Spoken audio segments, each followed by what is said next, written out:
Jika mendengar tentang Dewa Ruci, apa yang kita pikirkan? Pasti tidak jauh dari cerita atau lakon wayang, yaitu lakon Dewa Ruci. Den obrak-abrik madane ngono. Kau padi kaya ngapa wujuding kayugung susuing angin?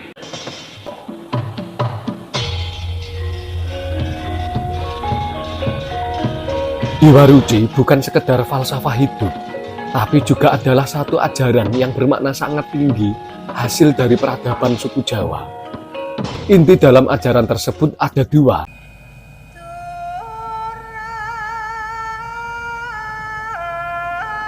Yang pertama adalah hubungan antara pernapasan dengan olah jiwa, olah rasa, olah hati, dan pengelolaan hawa nafsu manusia. Sedangkan ajaran yang kedua adalah tentang perjalanan hidup manusia untuk mencapai tujuan akhir, yaitu kebahagiaan hakiki yang kekal, atau dengan bahasa Jawa bisa memakai kalimat begini, gayuh rahayu yuwananing gesang langgeng.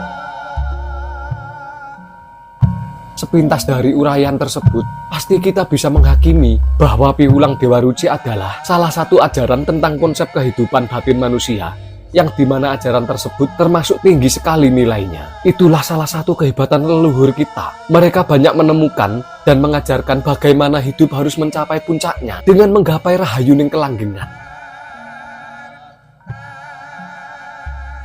Dewa Ruci lebih dikenal sebagai cerita atau lakon pertunjukan wayang kulit Jawa yang menceritakan perjalanan hidup Bima untuk bertemu dengan jati dirinya. Cerita atau lakon Dewa Ruci pada pertunjukan wayang kulit adalah hasil pengembangan dari kitab atau serat Dewa Ruci yang ditulis oleh Kiai Yosodipuro I, salah satu pujangga besar negara Mataram Surakarta yang hidup pada zaman Raja atau Ratu Pakubuwono III tahun 1749 sampai 1788 Masehi. Para dosen, para empu, maupun para ilmuwan dari jurusan pedalangan Fakultas Seni Pertunjukan Institut Seni Indonesia Surakarta menyimpulkan berdasarkan penelitian ilmiah bahwa serat atau kitab Dewa Ruci tulisan Yosodipuro I tersebut adalah hasil pengembangan dari serat Nawaruci yang ditulis pada zaman negara Majapahit akhir. Pada lakon Dewa Ruci dalam pertunjukan wayang kulit Jawa, tokoh yang menjadi pemeran utamanya adalah Raden Brotoseno. Raden Brotoseno alias Werkudara atau juga dikenal dengan nama Bima ialah kesatria Pandowo yang digambarkan sebagai manusia lugu dan gemar belajar. Bima juga dikenalkan sebagai sosok yang sangat kuat dalam menjalani laku batin. Dia adalah sosok yang gemar sembahyang serta mempunyai keteguhan pangesti dalam laku rahayu atau jalan kebaikan. Disinilah terdapat petuah yang sangat tinggi nilainya, yaitu bahwa keteguhan hati manusia untuk menggapai keinginannya akan bisa melewati dan mengalahkan semua rintangannya. Digambarkan suatu ketika ulama dari negeri Hastina, yaitu Kiai Durna yang juga menjadi guru olah kaprajuritan Kurawa dan Pandowo, bercerita kepada Kurawa bahwa setelah melakukan ibadah, dia baru saja mendapatkan bisikan hati dari Tuhan. Pesan ketuhanan tersebut adalah tentang kayugung susuing angin. Setelah dibicarakan dengan semua petinggi negara Hastina, diyakinilah jika kayugung susuing angin itu adalah ilmu pelestarian alam yang isinya manusia dapat hidup sehat bahagia dengan memelihara banyak pohon besar, seperti arti kata harafiah dari kayugung susuing angin, yaitu adalah kayu besar rumahnya angin. Akan tetapi Kurawa juga mengingatkan Durna jika harus menyingkirkan para Pandowo dengan ilmu tadi, seperti janji Durna untuk setia dengan Kurawa ataupun negeri Hastina, karena Durna mendapatkan banyak kenikmatan serta kekayaan dari hasil pemberian negeri Hastina.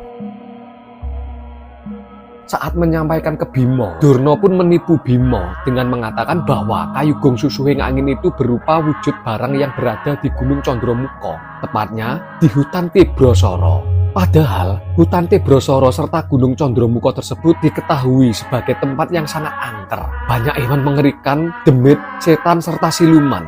Maka dari itu, Kurawa dan Durna beranggapan bahwa Bima akan mati jika masuk ke sana. Setelah mendapatkan perintah dari Durna, Bima melakukan sembahyang untuk ketenangan hatinya. Di situ juga Bima menemukan dan meyakini bahwa pengetahuan atau ilmu tentang kayugung susuing angin itu adalah nyata serta akan membawa ataupun menuju jalan kebaikan.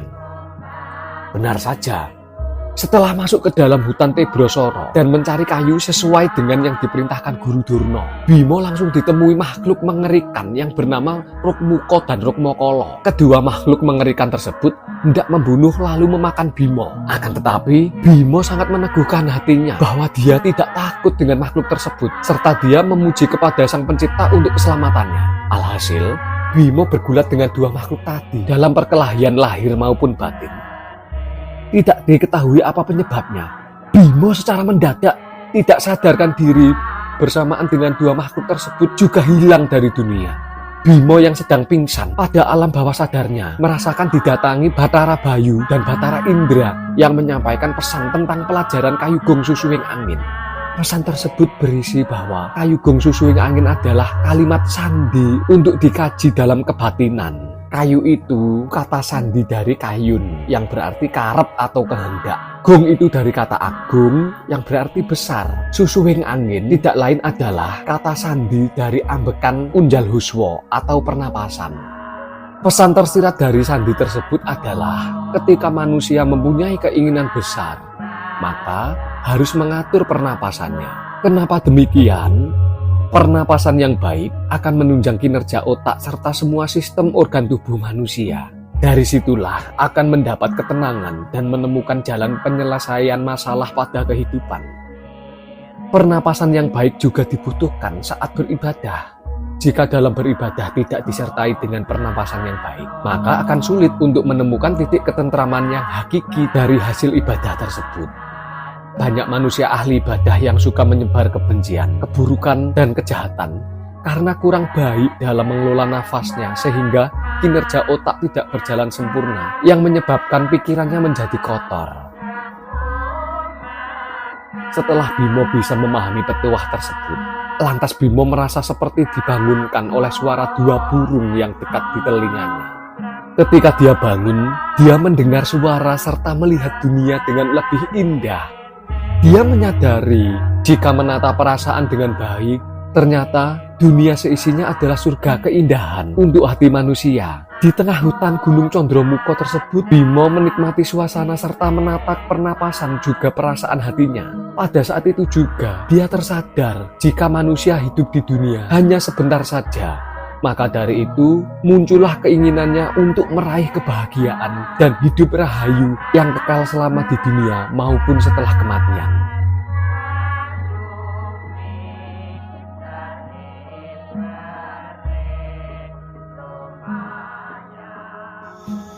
Kawula nuwun para pamirsa saha para pamirsa.